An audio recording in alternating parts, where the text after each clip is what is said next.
I have to do this because this is not I'm speaking. This is the people who want to tell the world what they want to say.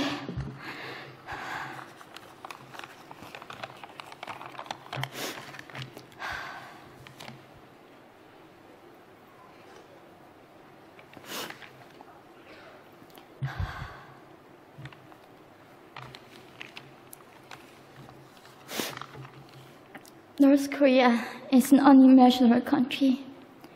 There is only one channel on TV. There is no internet.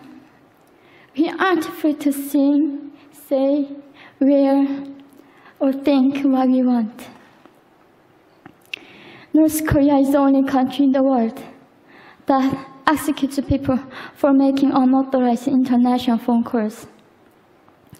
North Koreans are being terrorized today. When I was growing up in North Korea, I never saw anything about love stories between men and women. No books, no songs, no press, no movies about love stories.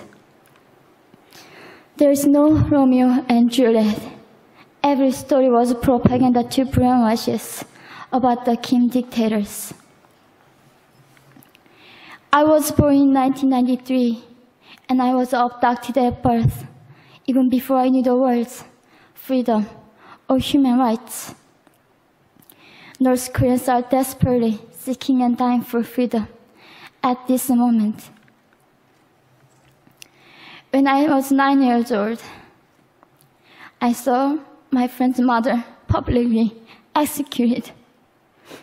Her crime? Watching a Hollywood movie. Expressing doubt about the greatness of the regime can get 3 generations of a family imprisoned or executed. When I was 4 years old, I was warned by my mother not to even whisper. The birds and mice couldn't hear me. I admitted I thought the North Korean dictator could read my mind. My father died in China after he escaped North Korea. And I had to bury him at 3 a.m. in secret. I was 14 years old. I couldn't even cry. I was afraid to be sent back to North Korea.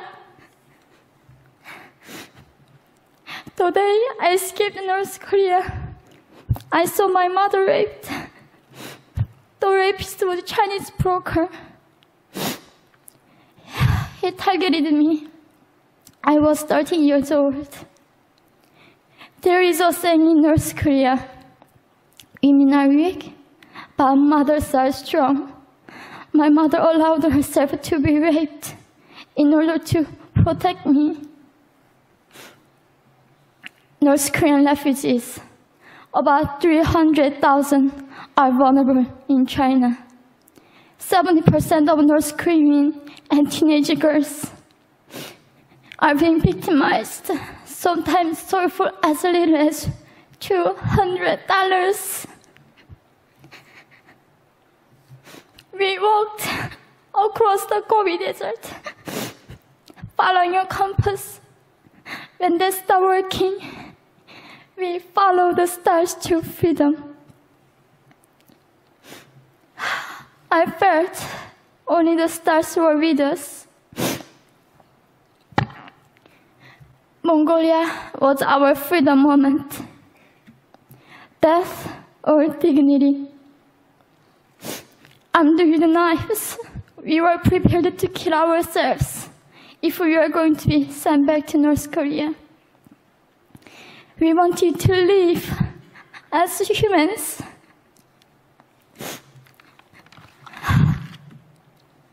People often ask me, how can we help North Koreans? There are many ways, but I would like to mention 3 for now.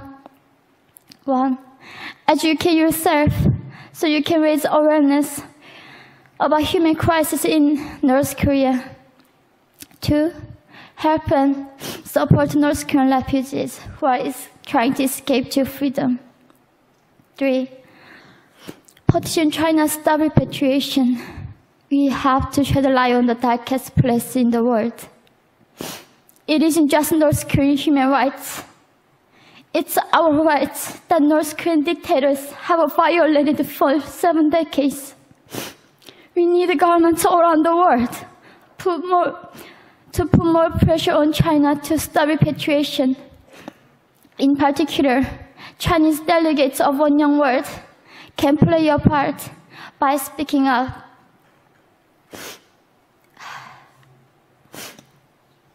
North Korea is indescribable.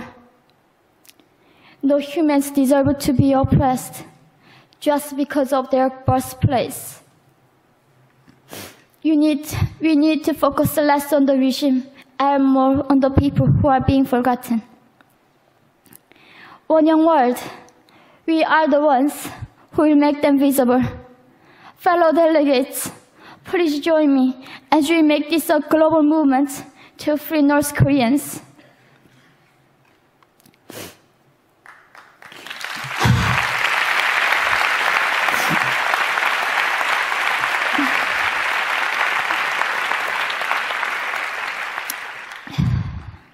When I was crossing the Gobi Desert, scared of dying, I thought nobody in this world cared. It seemed that only the stars were with me. But you have listened to my story.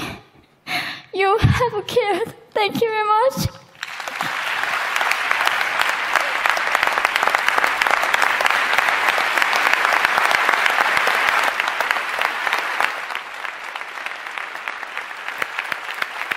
We're not going to go to the floor. Can you get it?